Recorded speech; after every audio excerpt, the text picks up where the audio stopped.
The DeZire machine can also be used in conjunction with an optional respiratory humidifier.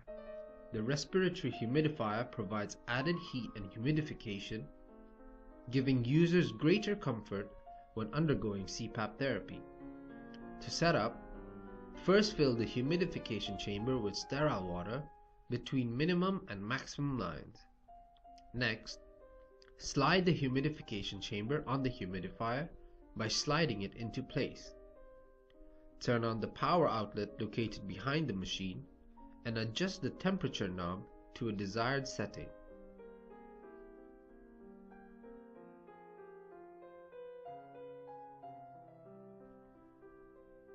When used in combination with the DeZire machine, first, remove the original CPAP tubing and attach it to the furthest end of the humidification chamber.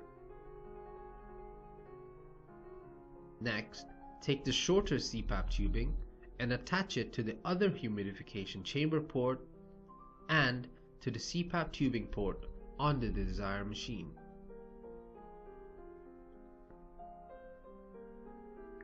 Finally, connect the CPAP tubing to the mask interface, and that concludes the setting up of the APAP system with the respiratory humidifier.